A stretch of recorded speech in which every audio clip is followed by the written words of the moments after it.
అమ్మ నమస్కారం. శ్రీమాత్రే నమః. శ్రీమాత్రే నమః. శ్రావణ మాసం వచ్చేసిందిగా, ఎప్పుడెప్పుడా అని ఎదురు చూస్తున్న వరలక్ష్మి వ్రతం కూడా రాబోతుంది. మాసం వస్తుందంటేనే హడావిడి పడిపోతాం. ఏమేమి సిద్ధపరచుకోవాలి, వరలక్ష్మి వ్రతం చేయాలంటే ఆషాఢం అవుతూ ఉండగానే అవి కొనుక్కోవాలని ఇలా చక్కగా అంతా ఒక ప్రణాళిక సిద్ధం చేసుకుంటూ ఉంటారు. ఈసారి వరలక్ష్మి వ్రతం 3వ వారం ఉన్నా కూడా ఆతురత, ఆనందం, ఉత్సాహం అన్నీ ఉంటాయి మహిళలందరికీ కూడా, మొదటిసారి పూజ చేసుకునే వాళ్ళకి కూడా. అయితే ఇందులో చాలా సందేహాలు ఉన్నాయమ్మా. మొట్టమొదటిగా వరలక్ష్మి వ్రతం ఆచరిద్దాం అనుకున్న వాళ్ళు ఈ సంవత్సరం నుంచి ఫస్ట్ ప్రారంభించవచ్చా? అసలు వరలక్ష్మి వ్రతం చేద్దామంటే సిద్ధపరచుకోవాల్సినటువంటి వస్తువులు ఏంటి, ఏమేమి ఇంట్లో ఉండాలి, ఉండకూడనివేంటి, నియమాలేంటి, ఇవన్నీ మాట్లాడదాం. వరలక్ష్మి వ్రతం పేరులోనే ఉంది, వరాలను ప్రసాదించేటటువంటి లక్ష్మీదేవి యొక్క పూజ. ఏమేమి సిద్ధం చేసుకోవాలి, ఎప్పుడూ చేయని వారు చేసుకోవచ్చు. ఎప్పుడూ చేయని వారికి కూడా లక్ష్మి అవసరమేగా అందరికీ. ధనప్రాప్తి అందరికీ అవసరమే కదా. ధనం అనేది ధనం మూలం ఇదం జగత్. అందుకని ధనం అందరికీ అవసరమే కాబట్టి అందరూ చేసుకోవచ్చు. ఈ సంవత్సరం ఆ సంవత్సరం అని ఏం లేదు. దీనికి ఏమి వంశపారంపర్యంగా వచ్చేటటువంటి నోములు కాదు. లక్ష్మీదేవి పూజ, గణపతి పూజ, అలాగే శరన్నవరాత్రులు ఇవన్నీ అందరూ ఆచరించవచ్చు. వాటికి ఆనవాయితీతో పని లేదు. కాకపోతే వీటిలో కలశం పెట్టుకోవచ్చా పెట్టుకోకూడదా అనేది వారి వారి యొక్క సాంప్రదాయాన్ని బట్టి ఉంటుంది. కావలసిన పూజ సామాగ్రి కరెక్ట్గా ఖర్చు పెడితే 150 రూపాయలలో వరలక్ష్మి వ్రతం అయిపోతుంది. 150 రూపాయలు అంతే కదా మరి. ఒక చెటాకు పూలు, ఒక కొబ్బరికాయ, 2 అగరబత్తులు, ఒక రవికల బట్ట, అయిపోయింది వరలక్ష్మి వ్రతం. అదేంటమ్మా అంత సింపుల్ గా చెప్పేశారు? అంతేనా? అంతే మరి. పూజా సామాగ్రి అంటే అంతే అమ్మా. ఏంటి మరి అంత సిద్ధపరచుకుంటాం, ఎప్పటి నుంచో ప్లాన్లన్నీ చేసుకుంటాం కదా. ఏంటవుతుందంటే అమ్మా, ఇక్కడ ఆడంబర పూజలు ఎక్కువైపోతున్నాయి. పూజ మీద శ్రద్ధ తగ్గిపోతుంది, అలంకరణ మీద పెరిగిపోతుంది. సోదరీమణులు అందరూ ఏం చేస్తారు తెలుసా? 11 రకాల పిండి వంటలు, 21 రకాల పిండి వంటలు, 30 ఇవన్నీ వండట్లు అలసిపోయి అసలు అమ్మకి మనస్ఫూర్తిగా పూజ చేసుకునే ఓపిక, శ్రద్ధ ఉండడం లేదు. ఏ పట్టు చీర కట్టాలి, ఏం ఉంచాలి, వీటిల్లోనే సమయం అవుతుంది తప్ప ఈ సమయం సింహలగ్న సమయం ఉంటుంది వరలక్ష్మి వ్రతానికి. ఆ లగ్న సమయంలో ఆ దేవతని ఎలా ఆరాధించాలి, ఎంత జపం చేయాలి, ఇది కదమ్మా కావాల్సింది. ఇది కదా పెంచుకోవాల్సింది. అంతేగాని పక్కింటి వాళ్ళు వెండి కంచం చేయించుకున్నారని నేను చేయించుకుని, లేకపోతే ఏంటి ఒక 20-30 ఇత్తడి సామాన్లు, రిటర్న్ గిఫ్ట్లు, ఏంటమ్మా ఇదంతా? బొట్టు పెట్టి తాంబూలమి, నీకు స్తోమత ఉంటే 2 రవికల బట్టలు, ఒకటి ఇవ్వకూడదు కాబట్టి. అంతే. ఇంకా స్తోమత ఉంటే సువాసనకి ఇచ్చేవి చీర, పువ్వులు, గాజులు. ఈ రిటర్న్ గిఫ్ట్లు ఏంటి? పైగా ఇందులో దౌర్భాగ్యం ఈ స్టీల్ గిఫ్ట్లు, అవి ఇనుముతో చేస్తారు. శనికి సంకేతం ఇనుము. తీసుకోకూడదు. ప్లాస్టిక్ వాడద్దు మర్రో అంటుంటే ఆ ప్లాస్టిక్ గిఫ్ట్లు ఇవన్నీ ఎక్కడికి పోతుందమ్మా? ఇప్పుడు భర్తలైనా ఎంతకని భరిస్తారు? నిజంగా చీర కొనుక్కొని పూజ చేసుకుని ఒక 1000-1500 అంతా పూర్తయిపోతుంది కదా. లక్షలు ఖర్చు పెడుతున్నారమ్మా డెకరేషన్లని, ఆ సామాన్లని. ఎవరిని బాగు చేస్తున్నా ఒకసారి ఆలోచించుకోండి. మనం అంత ఇబ్బంది పడి లేకపోతే అప్పు చేసి, అందుకని చేసుకోండి వరలక్ష్మి. ఏమేమి సిద్ధం చేసుకోవాలో చెప్పరు? పసుపు, కుంకుమ, అక్షతలు, అక్షింతలు అనకూడదు ఎప్పుడు, అక్షతలు కూడా ఎలా చేసుకోవాలి తెలుసా అమ్మా? ఎప్పుడు విరిగిన బియ్యంతో చేయకూడదు. క్షతం కానివి కదా, చక్కగా చూసుకోండి. దానికన్నా బాస్మతి బియ్యం చేసుకుంటే దాంట్లో కనిపిస్తూ ఉంటాయి, బాగుంటాయి. దాంట్లో కొద్దిగా ఆవునేతి చుక్క వేసుకుని పసుపు కలిపి అక్షతలు తయారు చేసుకోండి. కొన్ని పువ్వులు, ఆ సీజన్ లో దొరికేటటువంటి చామంతి పువ్వులు.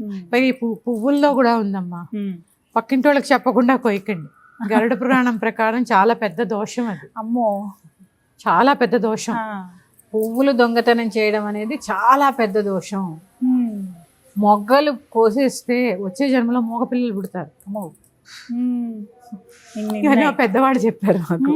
అందుకని వారు యజమాని ఆ మొక్కకి, ఆ ఇంటి వాళ్ళు. అవునా? వారి పర్మిషన్ తీసుకోండి. కావాలంటే వాళ్ళు కోసుకోమంటే కోసుకోండి, లేదా పొద్దున్నే వాకింగ్ వెళ్ళేది మొత్తం వరలక్ష్మి వ్రతం అనగానే సంచి నిండా.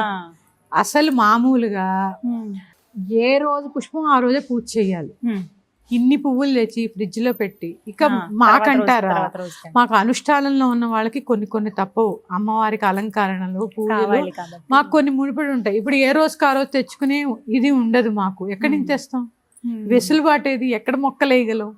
అందుకని సాధ్యమైనంత ఉన్నంతలో ఫ్రిడ్జ్లో పెట్టకండి. వరలక్ష్మి వ్రతానికి వాడే పువ్వులు ప్రత్యేకంగా సాయంత్రం తెచ్చుకుని తడిబట్టలో కట్టుకుని పసుపు కలిపినటువంటి గంగాజలము, పసుపు కొద్దిగా ప్రోక్షణ చేసి శుద్ధి కావాలి కదా, పెట్టేసుకుని పూజ చేసుకోండి. ఆ ఒక్కరోజైనా ఫ్రిడ్జ్లో పెట్టకండి పువ్వులు. ఇన్ని పువ్వులు వద్దు, ఇన్ని పువ్వులు పెడితే అలా కనపడదు కదా అలంకరణ. చక్కగా చిన్న కలశం. అలాగే ఇంకొక ముఖ్యమైన విషయం, చేతులు అతికిస్తారు, కాళ్ళు అతికిస్తారు. కళ్ళు అంటే పూర్వం ఒక కొబ్బరికాయ తయారు చేసి పిండితోటి పెట్టేవాళ్ళు. కళ్ళు చెవులు దిద్దేవాళ్ళు. అట్లా ఏంటిది, చేతులు కడుతూ ఉంటారు, కాళ్ళు కడుతూ ఉంటారు, ఏ భాగానికి ఆ భాగం తెచ్చి కడుతూ ఉంటారు. అలాంటివి చేయకుండా తర్వాత విడి తీసేటప్పుడైనా ఎంత బాగా కాలు పీకేసి కాలు కిల్లు పీకేస్తామా దేవుడికి? కాదు కదా. కలశారాధన మొదట్లో చెప్పాను, విగ్రహారాధన కేవలం ఆధ్యాత్మికత అంటే విగ్రహారాధన కాదు అని చెప్పడానికే కలశంలో ఆవాహన చేస్తాను దేవుడిని. మళ్ళీ చెప్పుకుందాం అసలు విగ్రహారాధన ఎందుకో ఇంకో ఎపిసోడ్లో చెప్పుకుందాం.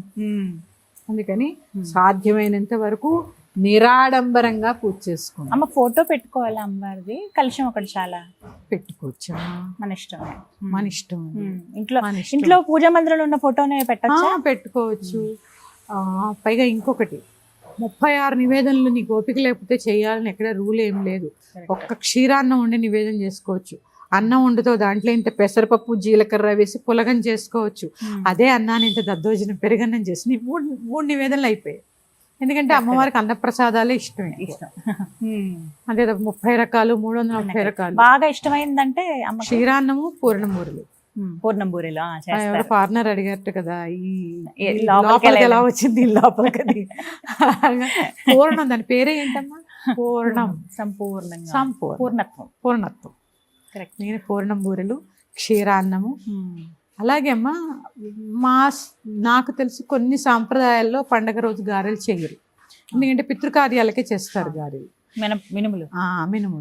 గారెలు ఒక నివేదంతో సమానం, అందుకని గారెలు చెయ్యరు. కానీ వారి ఇష్టం. అందుకని అలిసిపోకుండా సొలసిపోకుండా సమయాన్ని బట్టి సమయానుకూలంగా కరెక్ట్ ఏం చేస్తారమ్మా, పొద్దున 10 శుక్రవారం రోజు 10ంటికి రాహుకాలం మొదలవుతుంది. 10 లోపల పూజ అవ్వలేదనుకోండి, 12:30 దాకా చెయ్యరు. 1 గంటకు మొదలు పెడుతున్నారు. ఏమిటి 1 గంటకి రాక్షస పూజ, 3ంటికి 4ంటికి భోజనాలు. ఇదంతా డిస్టర్బ్ అయిపోవట్లేదు డే అంతా. అందుకని ఇంకో సులువైన సలహా, తొందరగా లేచి కార్యక్రమాలు చేసేసుకుని, సింహలగ్నం ఉంటుంది 7ంటికే, ఆ సమయంలో కొబ్బరికాయ కొట్టి ముందు పూజ చేసేసుకోండి. తర్వాత నివేదన చేసి మహానైవేద్యం చేసుకోండి. చక్కగా అప్పుడు పెట్టుకోవచ్చు. అంతే తప్ప పూజ మాత్రం ఎప్పుడు డిలే చేయకండి అమ్మా. 10 లోపల పూజ ఎట్టి పరిస్థితుల్లో అయిపోవాలి. మీరు నైవేద్యాలు వండినా వండకపోయినా కనీస పక్షం ఘడియలు ఈ ఘడియలు ఉంటాయి కదా, కనీస పక్షం 10 లోపల పూజ అయిపోవాలి. సాయంత్రం చేసుకోమంటున్నారమ్మా, ప్రదోష సమయంలో వరలక్ష్మి వ్రతం ఆచరించండి అంటున్నారు. ఇంకేమో నేను కొత్తగా వింటున్నానమ్మా. అంటే శారుమతి అదే విధంగా ఆచరించింది, సాయంత్రం ఆచరించింది. నేను కొత్తగా వింటున్నాను. చూడండి, ఎవరి సాంప్రదాయాన్ని బట్టి వాళ్ళు. కాకపోతే పొద్దున్న సాయంత్రం దాకా ఉపవాసం ఉండాలి. ఇవన్నీ వారి యొక్క పరిస్థితులను బట్టి, వారి యొక్క సమయాన్ని బట్టి. సాయంత్రం చేసుకుంటే తాంబూలం ఎప్పుడు ఇస్తారు? మళ్ళీ అప్పటికప్పుడు పసుపు కుంకాలు పొద్దుగుకితే ఇవ్వరు. చాలా ఉన్నాయి ఇందులో. అది కదమ్మా. అందుకని ఇవన్నీ ఉంటాయి కాబట్టి క్లుప్తంగా, నిరాడంబరంగా, ఇది ముఖ్యమైన విషయం, ఆర్భాటాలు లేకుండా ప్రశాంతంగా, ఒకళ్ళనొకళ్ళు తిట్టుకోకుండా ప్రశాంతంగా. ఎందుకంటే పని ఒత్తిడి పెరిగిపోతే తిట్టుకుంటాం, ఫ్రస్ట్రేషన్ వస్తుంది, ఒకళ్ళ మీద ఒకళ్ళు అరుచుకుంటాం. ప్రశాంతంగా చేసుకోండి. 3 ముత్తైదులను పిలుచుకోండి మీకు ఓపిక లేకపోతే. ఇది కూడా అడుగుదాం అనుకున్నాను, ఎంతమందికి తాంబూలం ఇవ్వాలమ్మా? కనీసం 5 లేదా 9, 11, 3. అమ్మలగన్నయ్యమ్మ, ఊరమ్మల మూలపటమ్మ, 3. లక్ష్మి, పార్వతి, సరస్వతి. శక్తి కొలది. ఆ తాంబూలంలో ఒకటినమ్మా, దీంట్లో కూడా తాంబూలం ఇచ్చేటప్పుడు శ్రద్ధగా ఇవ్వండి, మాట్లాడుతూ ఇవ్వకండి. ఒక దేవిని, ఆ లక్ష్మీదేవి ఆ స్వరూపంగా మీ ఇంటికి వచ్చిందని భావన చేసి చక్కగా శ్రద్ధగా పసుపు రాసి భగవంతుడికి ఎలాగైతే పూజ చేస్తారో అంతే శ్రద్ధ